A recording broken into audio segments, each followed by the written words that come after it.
Hello, my marketing and entrepreneur friends. Welcome back to another exciting episode of the Let's Talk Marketing podcast, where I, your host, Katya Allison, get to explore the latest trends, techniques, and strategies in the world of marketing. My guest today is Brett Townsend. He is the Senior Vice President of Strategy at Questor, with a successful career spanning both corporate and agency sides of consumer insights. Brett has worked with major brands like Pepsi, Walmart, and Lowe's, leading teams that have driven innovations and marketing campaigns worth tens of billions globally. In addition to that, not only that, he is passionate about education. He serves as an adjunct professor and guest speaker at 15 universities. And during this episode, we get into the role and the value of community and brand building with a ton, I know, super technical, of insights on how understanding consumer behavior and narratives can really shape effective marketing strategies. We also talk about the significance of brand storytelling, common pitfalls brands encounter, and the importance of data, and my favorite word, authenticity, in crafting compelling brand stories. His unique perspective really emphasizes that at the heart of effective marketing is a deep understanding of the community that you serve as a brand. Brands can connect on an emotional level by really recognizing conflicts and challenges their consumers face, and then take those insights to foster authentic relationships. So get ready to listen to not just the why, but the how you can build a powerful brand through community and consumer understanding. So grab your favorite beverage, sit back, and let's dive into it. Let's talk marketing. Brett, welcome to the Let's Talk Marketing podcast. Very excited to have you on here. We are going to be talking about building brands via community today. So welcome to the podcast.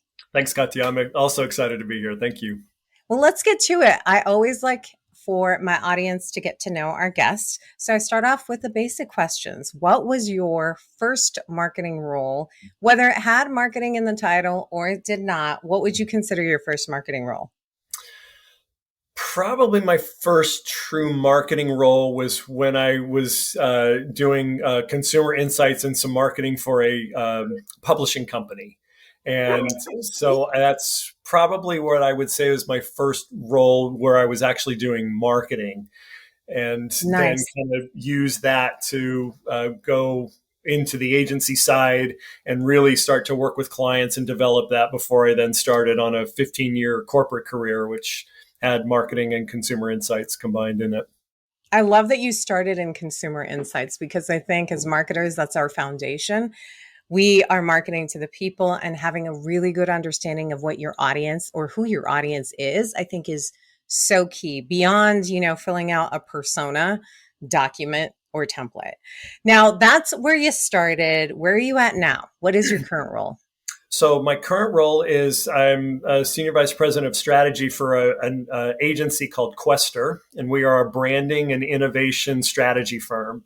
And so we work with a lot of different companies on those two main things, but we also do a lot of things talking about jobs to be done work, really understanding consumer strategy, and then how does it all tie in specifically to brand and innovation. Ooh, I love that. Tell me what you love about what you do. And remember, I'm going to ask you what we would pluck out because with the good comes the bad. But Always. Let's start with the positive. What is it that you love about what you currently do? Yeah, it's funny. I always tell young up-and-coming professionals, you are never going to love every day of your job. Nope. They love some parts of your job, but there are going to be days and there are going to be tasks that you just hate and you're not going to like it. So, but what I would say I love most about my job is that I get to study humans. And human beings are endlessly fascinating to me. They always have been. And we are always evolving. We are always changing. Consumer insights and marketing truths, I always say, should be written in pencil because while they're true at the moment, it will change for sure. And so just being able to study how humans think and how and the emotions and everything going into consumer behavior just absolutely fascinates me. And I never get tired of it. Especially because you started with consumer insights, I would imagine over the course of your career and like the trajectory of what digital has done for people has been a fascinating kind of just, man, if you probably, it's probably like you're watching it on TV, right? Like it is an entire, like, wow, who would have ever thought where you started to where consumers are now and how they consume content.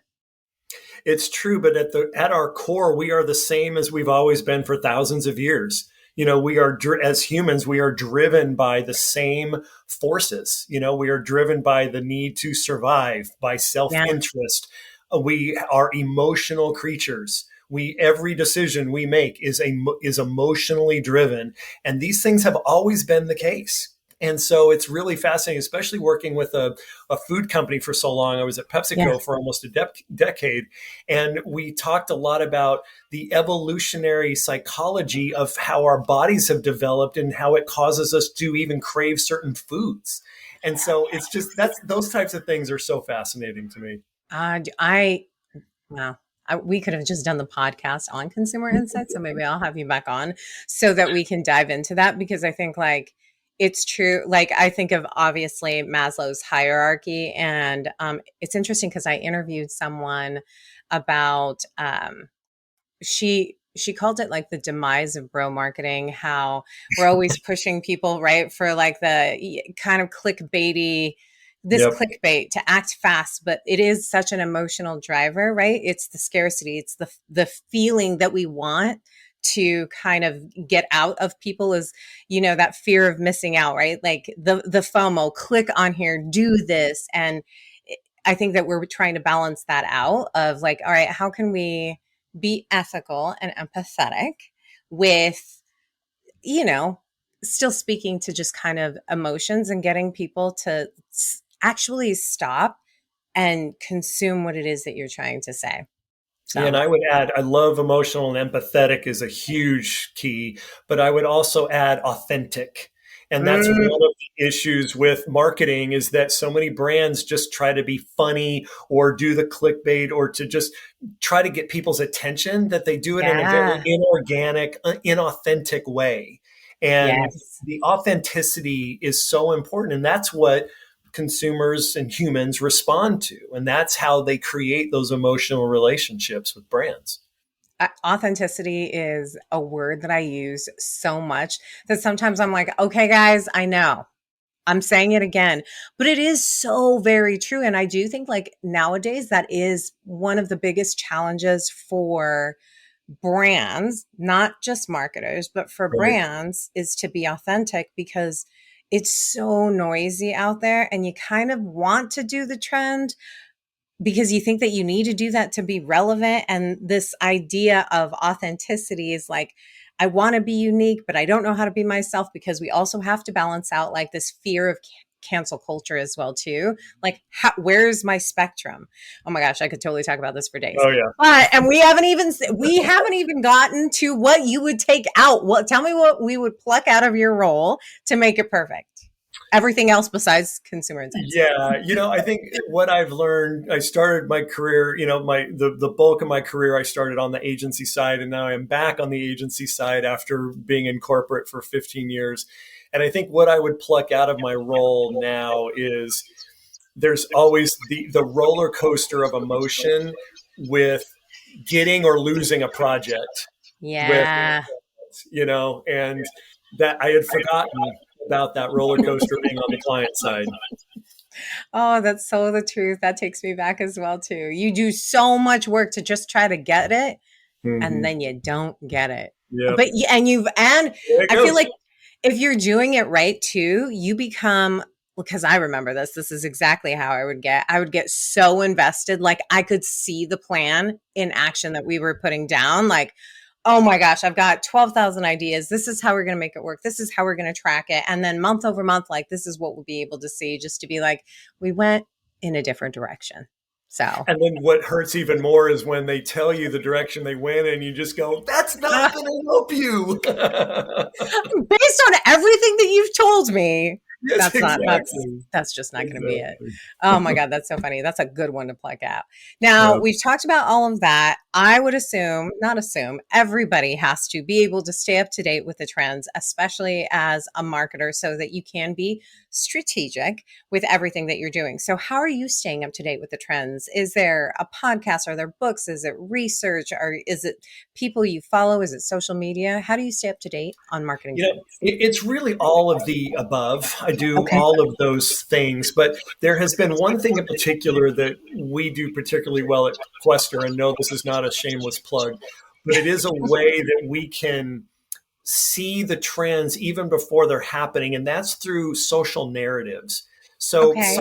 cyberspace is this really untapped, it's the world's largest untapped, unmoderated, unfiltered focus group where there are constant conversations happening, and not like on Twitter, X or Instagram or Facebook, but we're talking long form discussion forums and blogs and groups where people are talking about real issues and topics and brands and products and different things like that. And in those places, you can actually find trends before they develop. Because Mm, one of the things about trends is by the time something becomes a trend, brands are trying to grasp at the vapor of a yeah. trend. And that's where a community has kind of left that vapor behind as it's already moved on to the next thing. And so the key is to find those things before they become trends, because once they really become trends, you're too late. And Yeah. so it's finding those things earlier. And so we use that, and I dive into those quite a bit to just see what are the narratives people are talking about? What are things that they're concerned with when they're talking about a particular brand or a product or, politics even or whatever? What is it that's driving their behavior and their beliefs? And when we can capture that, then we can help, then clients and brands and whatever can develop solutions based on these types of trends that people are talking about before they become huge.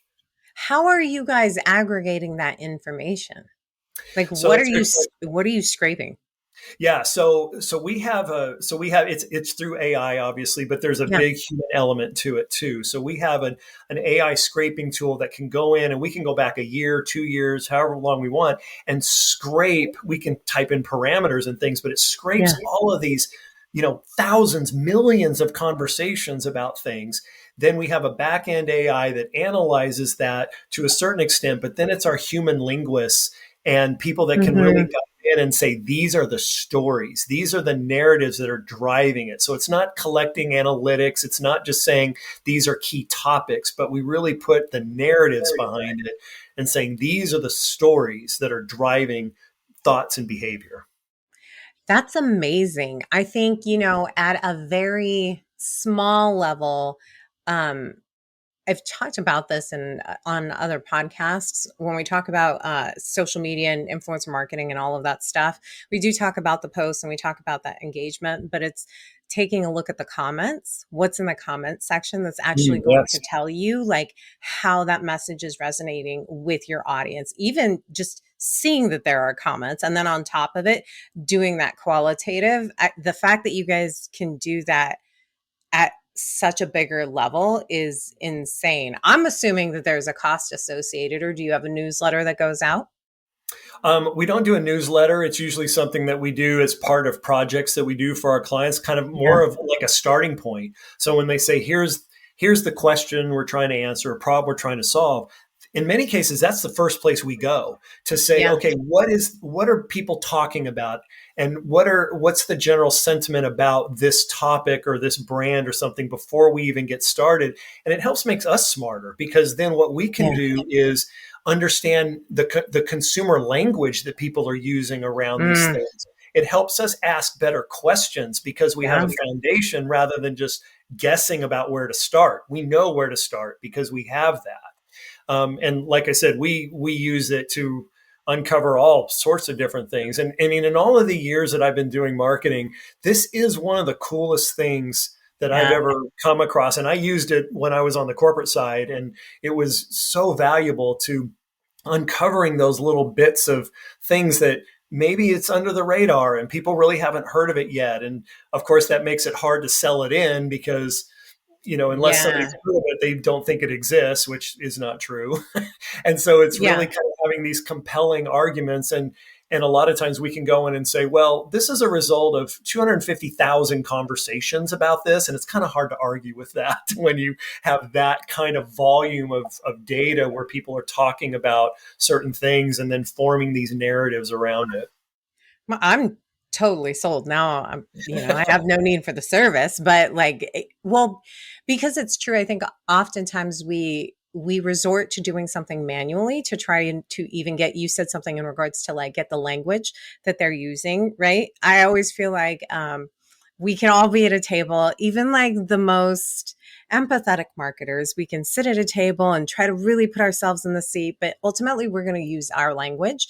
If we don't have like truly that common like pain point with our audience, and there's nothing like hearing it from that consumer's mouth of like, this is how I would articulate this particular pain point, and I will say it in a totally different way. And then all of a sudden your marketing message really hits the nail on the head when it comes to it. And it kind of goes back to our theme of empathy, Yeah.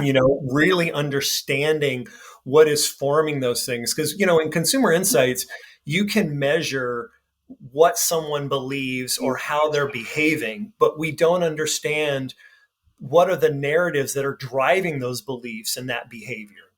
And that's the key, because that's the motivation behind everything that they do. And so not only does it help us understand that, but then the other tricky thing about the narratives is that sometimes people want to discredit them or try to say, well, that's not true. That's not true. That's like an outright lie, or that happened 20 years ago. That's not true. And we have to explain to people a lot of times, it doesn't matter if it's true or false. That's not our job. Our job is to uncover how people think and what they believe and what is driving that belief. And then you develop the empathy so you can create solutions for that, not criticize them for their narratives or what they believe, because that doesn't get you anywhere. Have you ever read the book Value Graphics by David Allison? I have not. Oh my gosh. I'm going to send you the link after this because I think that you would find it really fascinating. It takes it to a completely different level, and really he analyzes, there's all of these subgroups of, it's not just like the persona, and like we're trying to truly understand what their value set is so that we understand how they are emotionally reacting to it. And a percentage of people, there's a majority that fall into maybe like one or two of them, but like super fascinating. But on to the subject that we came to talk about, which was community and just kind of building brands through community. Before we do get started, I had told you this before we started recording. I want to make sure that our listeners are on the same page about what we mean when we talk about community. So I'd love to hear your definition of community that we're going to be talking about today. Yeah, and I will preface it by saying that my definition of community has evolved over the last probably 5 to 6 years as I've learned more about, again, what really drives people to do things or whatever. So here's what I'm going to say is that when you meet someone, like if you and I had met for the first time and we were talking about ourselves and getting to know each other, you wouldn't say, well, I'm a female, this age range, I make this much money, that kind of thing, the way that we typically classify community. Yes. So you can look online for this if you haven't seen it. It's a very funny graphic where it compares Ozzy Osbourne with King Charles III. They're the exact same demographic. Like everything almost lines up perfectly with how they're both white men in their 70s, all these other things, but yet they couldn't be any more different. Yes.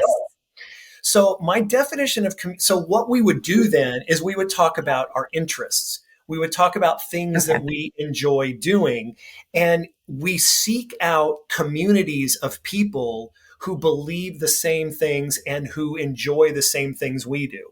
So for instance, I live in North Carolina, so I belong to unofficially, I belong to an outdoors community because we do a lot of hiking and a lot of biking and kayaking here in the North Carolina mountains.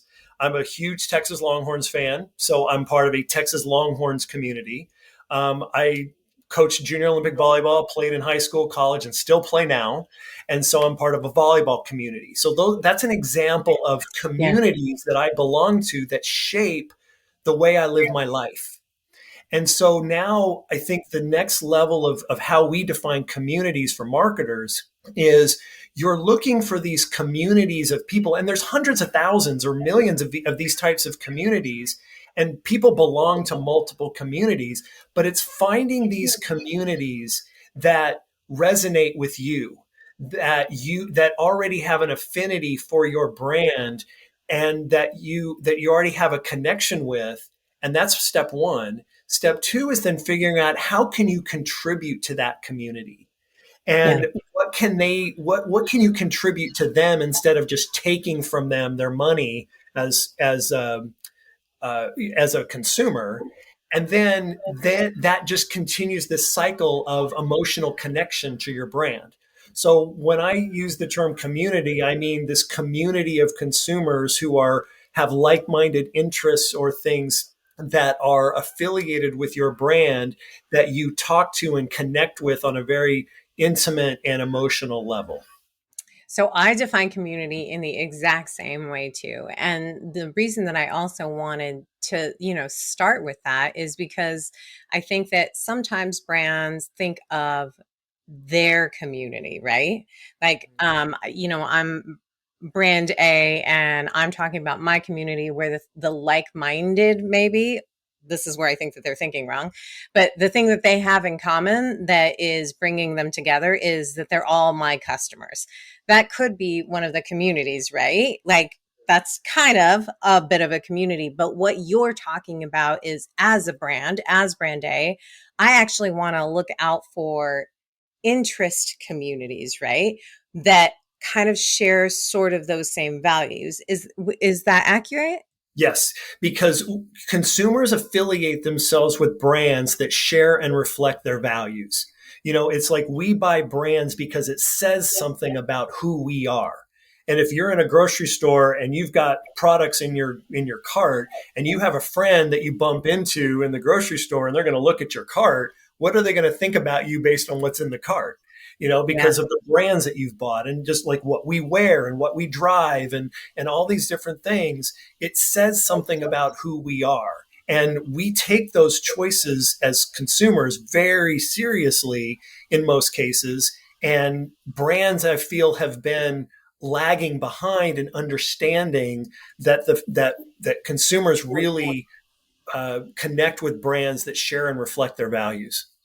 Do you think that that's the only pitfall that brands make as it pertains to community? What are a couple of other ones that like I should be looking out for as a brand who is listening? Well, I would say there's a lot of brands who don't tell great stories. Like I wrote an article about what's happening with Starbucks right now, Mm-hmm. and and with QSR in general. Like, you can't read an article about a casual restaurant or a quick serve restaurant that isn't having financial issues right now, Yeah. and I think the issue is that they're spending so much time telling me how cheap their food is that they're not telling me a real story that's compelling to get me to go.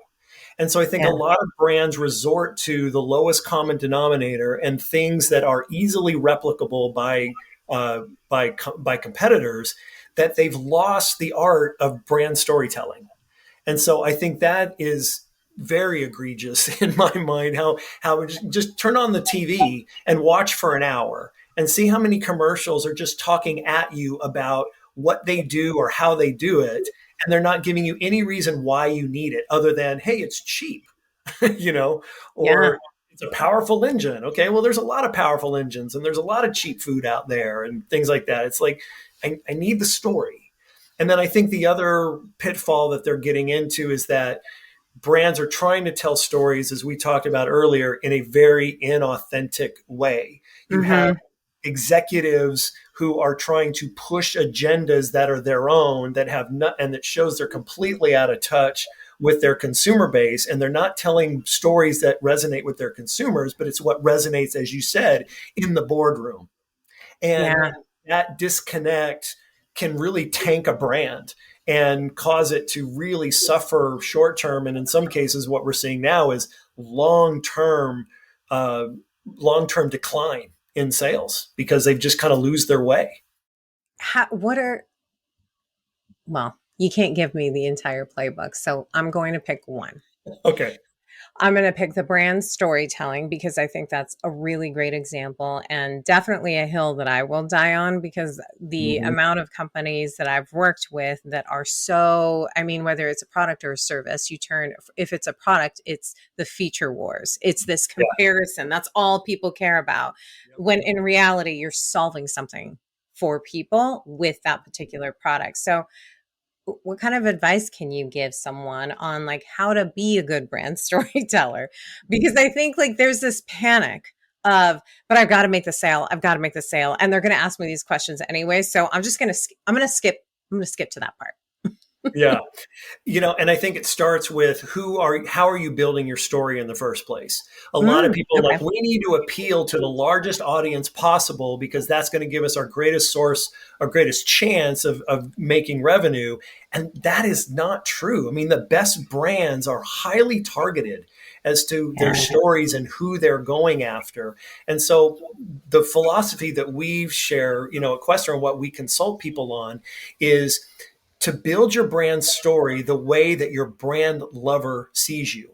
Because when they start to tell you that story, then that's how everybody else is going to see you. It's like you and I have Yeah. just met. So I could ask other friends of yours or whatever, your mom, you said lives with her. I could ask her about you. But if I Yeah. really want to learn who you are, I'm going to go to your partner, your brand lover, you know, you know, I can't wait to hear what he says. those are the people that know everything about us and they're still with us. Yes. They know the good and the bad, and they love us through it all. And brands have that exact same relationship with consumers. Is that there are consumers who love your brand so much that they know all of your faults and they don't care. They are your advocates. They are your biggest cheerleaders.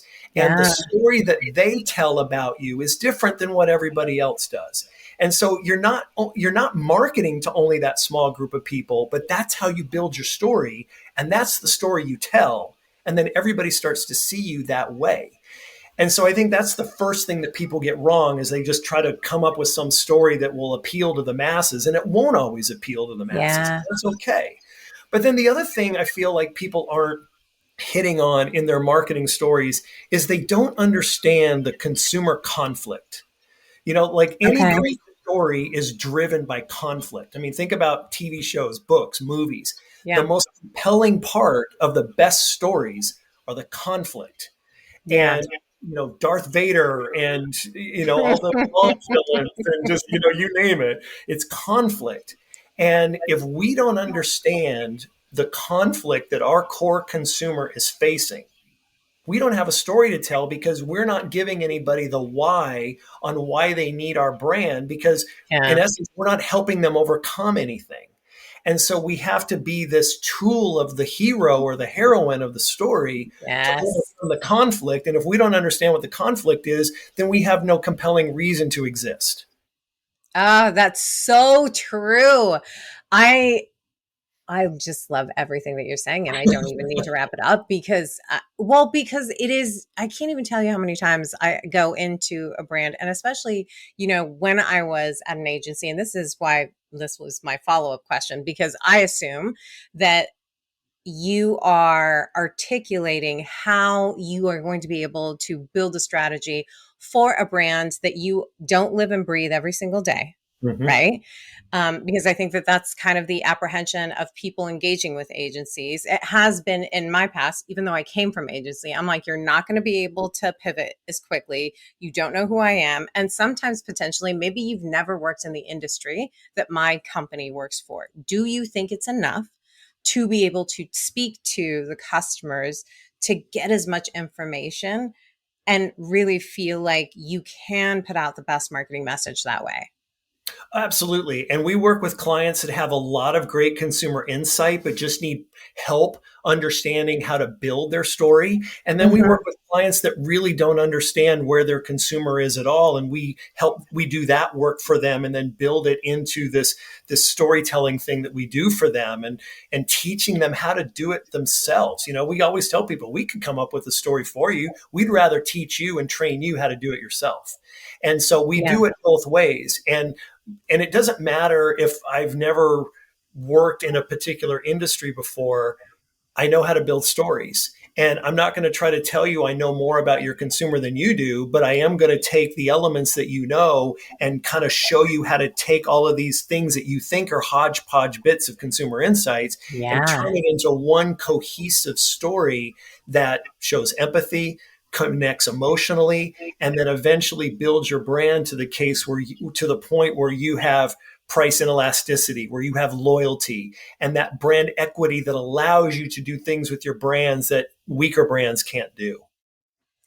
I'm glad that you said that you like to teach it to other people as well too. So if I'm listening and I kind of want to test out like what my customer, what did you call it? A customer lover? Probably not. I'm A brand probably lover. Brand brand lover. lover. Yeah, that sounded wrong. And this turned into a different podcast. Yes. If I wanted to ask my brand lover, I'm assuming, because I always feel like if I ask them a question that is almost too high level, it's really hard to hone in on that. So I'm assuming I'm not going to ask that brand lover, hey, tell me what you love about me, or tell me who you think I am. Are there a series of just kind of key questions, or how do you guide people to get that story out of your brand lover? We get them to tell stories Okay. because their stories are what are ingrained in their minds that help them do this. So I'll give you an example. I was doing some work when I was at PepsiCo in this particular space, and I was doing the work for Walmart. So this happens quite a bit where large retailers lean on their brands who sell within their stores to help do joint research to help them understand, because Walmart can't be an expert on every single category in their stores. And so they lean on us to do that. It's very typical. So I was doing some brand level work for Walmart to kind of show them how we could partner with them.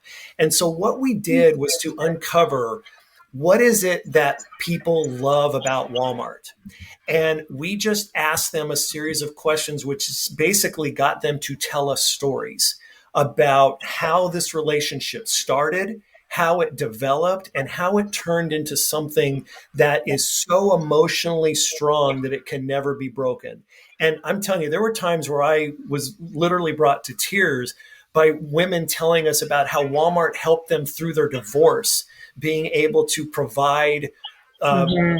the essentials for their children while they were paying lawyers and fighting with their spouses. People who talked about how they were unemployed and Walmart was there for them, and just all of these kinds of stories that are so emotionally deep that they don't care about a lot of the other things, because Walmart had done some other research where they had been learning about, well, the stores are kind of dirty. I have to park way out in Egypt in order to go Yeah. in the store. I have to walk through this huge store just to go back and get milk. And the thing is that these people agreed with all of that, but they're like, Yeah. I don't care. I don't care, because my connection with Walmart has nothing to do with any of that. It's because they were there for me, and I will never, like nobody else has ever been. They were almost talking about Walmart as if it was a person. And Yeah. that one of the principles that we talk about is all brand relationships are human relationships, and we Yeah. form relationships not just with people but with brands or fictional characters or celebrities that we don't even know. Yeah. Like Earl Jones just passed yesterday, and so many people were just so sad about James Earl Jones because of what he meant to them, but yet none of them had ever met him. Yeah. But it's this connection that we had made. And so that's really what it comes down to in understanding, is that people will tell you stories all day. If you try to ask them questions, like you said, they can't answer it like they can Yes. through stories. Yeah, and that's exactly why I asked the question. And but obviously I'm a podcast host, so I obviously like asking questions, and I'm naturally inquisitive. And I think, and I do a ton of case studies as well. And I never really like to have them fill out a form, because if they fill out a form, they will answer the question. I'm in Exactly. it for every conversation that happens in between those questions. So I inevitably am always asking for, let's record. I need 30 minutes of your time. 30 minutes is it. And I tell you, it always goes over. It always goes over like to an hour, if not more. Because once you do, I mean, to your point, once you do get people going, they have another anecdote, they have another one, and they've actually answered above and beyond the Absolutely. questions that are on there, right? You just, it's always, I'm always really curious to see, like, what is the question that sparks that rabbit hole that gets us to like the real good stuff in between there. And I also love what you said too, because you were talking about in my head, I was interpreting it as stickiness, because I always talk about creating like that stickiness, and that is equal to that brand loyalty. That's Yes. why, that the people that you interview don't care about how far they park. That is still the reality. But like, to my core, I will go to Walmart because XYZ. And it is amazing the value of loyalty still to this day. I think sometimes, and I'd love to hear your thoughts on this, but I think sometimes nowadays it's like brands think that there's no such thing as brand loyalty, because we're such fast consumers and everything's really short and quick, and we're looking for like the biggest savings in getting the most out of it. But I'm curious, what are your thoughts on that? Oh, there is absolutely brand loyalty. There is no doubt in my mind. I mean, Yeah. again, because it's more than just transactional. So the type of consumer you're talking about is more like just a user, just a Yeah. transactional type of consumer that is really only in it for certain things, but there's no relationship there. And a lot of times brands are chasing that type of consumer to meet a quarterly goal. And they're just like, ooh, we're going to miss this quarterly financial goal. Let's throw a deal out there or a LTO product to raise our profits. But that's not long-term building of the brand. That's just trying to meet a short-term objective using a customer who may not even really care about you. And Yeah. so it's how do you build through that? Like another real quick example is when I was at PepsiCo, I realized that a lot of the research that we were doing in the soda category, we were talking to Coke lovers, because the typical screening questions in consumer insights are, are you aware of the category? Are you a user of the category? And are Hmm. you aware of brands in the category? Well, yeah. And so people knew Pepsi and Mountain Dew and things like that, but they were Coke drinkers, and they're not invested in Pepsi. They don't care about us or our success or anything. So we started doing research with only Pepsi drinkers, only people who had an affinity for our brand. And it was amazing to see the differences in the data and the stories, and Hmm. therefore the direction that we ended up taking. Because again, that community that you started talking about, we started focusing on the right people and the right community and giving us things that were very meaningful to help us develop marketing and innovation and things, and not just kind of going for whoever and Yeah. anyone from any walk of life. I so it's funny because I was having a conversation today about not consumer insights, but it was a little bit about uh taking a look at the data that we have in our CRM to, at the very least, give us some sort of guidance. And I was telling to the person that I was talking to, I'm like, you have to think of the information that you're giving me. You are my compass. I'm just looking for the direction, because right now we're rowing in many different directions based on everybody's perspective. What I call the anecdotal data. The anecdotal data it drives me nuts, Oh, because I'm like, nobody know that we can't, no one sees land. We're in the middle of the ocean. Let's use a compass. And to me, data is the compass. And to me, the way that you've described consumer insights and just kind of laid it out is that it is your compass to get into the right, not just headed into the right direction, get to your destination faster, right? faster and the most efficient way possible that is best for everyone. And you're right. And data comes in many different forms. And I think Yeah. we have to beware of just because companies have more data than they know what to do with. And we have to beware of just numbers, because there is no emotion or empathy in data. as far as charts and graphs and numbers and POS data and things like that. We have to combine good data and analytics with a great consumer empathy and understanding, and you get that through these deep level conversations that you have in this deep understanding, which is also data, but not in the traditional form that people generally think. Absolutely. I could talk to you all day about this. And Oh, I don't, this is great. I don't even know if we hit the questions that I had sent you beforehand. I'm just going to Doesn't assume matter. that we did. I've had a good conversation. I do have one final question for Sure. you. And that is, if you knew then what you know now, what is the marketing or non-marketing advice that you give to yourself?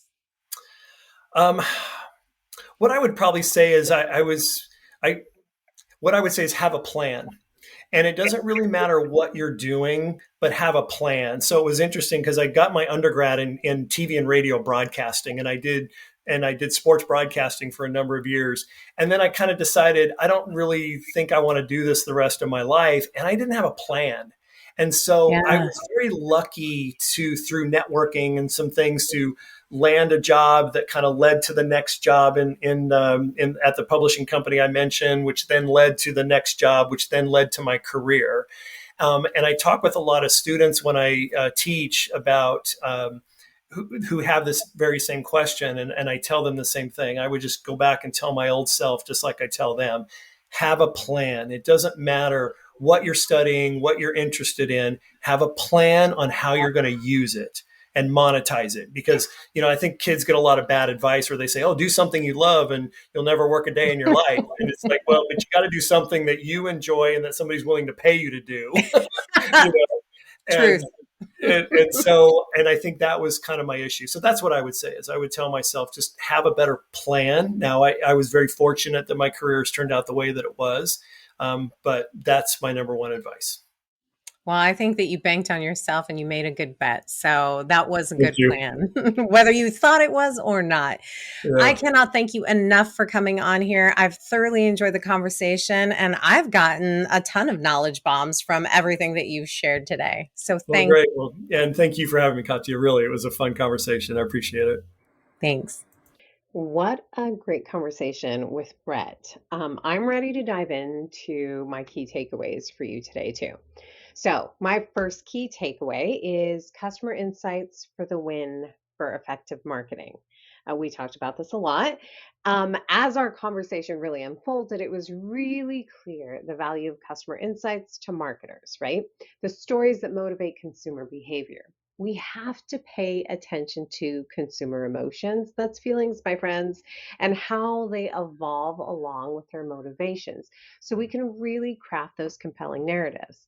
Without grasping their conflicts and their challenges and values that really resonate with them, brands can't effectively communicate their purpose. By really identifying and engaging with communities that align with your brand, you're really offering more than just products or services. You're providing these meaningful connections and that is what drives loyalty. This is at like the core of being authentic, speaking from a place where you just get it and the customer feels seen.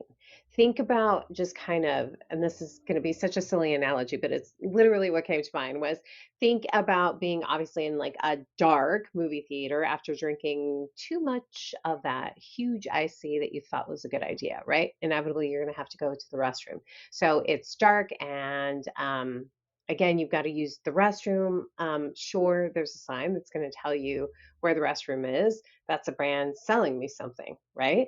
But the lights along the walkway, so I don't trip on my way out, that is a brand that understands that I've got to go through, or what I have to go through before I even get to that sign, right? So show people that you get it. Bottom line, you got to get it and see your customers to truly be effective. Uh, Not sure if that analogy hits the nail on the head, but it was really what came to mind first. Okay, key takeaway number two, data helps you connect with your community, but it's not everything. I know, right? So, data is critical. I am a data dork. Anybody who knows me knows that I say this all the time. but it doesn't stand alone. It needs to be paired with genuine empathy for your customers, your consumers. Figuring out what narratives really resonate with the audience and understanding their, again, emotional drivers. Brands can really create those compelling stories that speak to their core community. Relying solely on anecdotal data, which is I feel like, ooh, I hate that. Or broad demographic data, right? You're a tall white man has been in your mid 40s can really lead to ineffective marketing. Can you imagine if someone thought that's all that you were about? When it comes to leveraging data in marketing, think of it as a compass guiding you through just kind of a dense forest.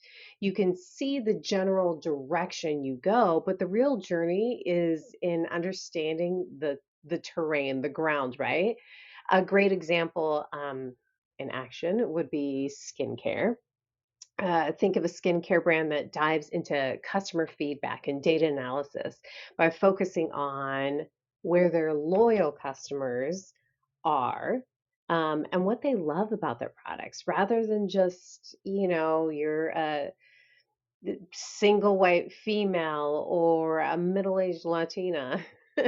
They can tailor their message and product offerings by really digging into it. So it's not just the number of people who answered the survey, it's what they said about it. Now, this not only enhances a brand story, but it also builds a community that feels valued, feels understood, and ultimately, again, drives loyalty. This whole, and this is going to be just kind of the theme obviously over my key takeaways, is the emotion, it's the narrative, it's meeting people where they're at. My final key takeaway, there is some love that's associated with this, but my final key takeaway is call me brand lover. Building, I know it's a little, I laughed so much inside when I had written that out. And now that I say it, I feel a little silly, but it's true. Call me a brand lover. Building a brand story should focus on that. Brand lovers, the customers who resonate most with your brand. Understanding their emotions, motivations, and experiences is really key for creating that narrative that feels relatable. So brands should avoid generic stories instead they should embrace unique narratives that really reflect their identity. Now, those are two things that are most important, but they aren't everything again. To create that story, that brand narrative that you want to, you also need to lead with empathy. You need to use consumer insights as the foundation. Get stories and language from your passionate advocates. Remember that skin brand. Uh, Number 4, recognize the challenges that your consumers are facing for creating, and well, not for, but for creating a compelling brand why. And lastly, be open to evolving your brand story. You know, there are trends, insights change, so you're going to have to evolve. It's organic. Your values are the things that stay the same. But that story, you're continuously building on that because you know what? Your consumers are continuously growing. This storytelling approach really helps build these deeper connections with consumers and it makes them feel valued and really understood. Now, what did you take away from this episode? I want to hear it. Post it on the Let's Talk Marketing LinkedIn page, on YouTube channel. Leave it in an Apple review. We want to get those reviews out, my friends, or slide into my LinkedIn DMs. Let's keep this conversation going. A very special thank you to my podcast editor, Johnny Ike, and thanks to you for spending your time with me today. Until next time, may the conversation flow, the laughter linger, and the outlook remain optimistic but grounded in reality. This is Katya, signing off.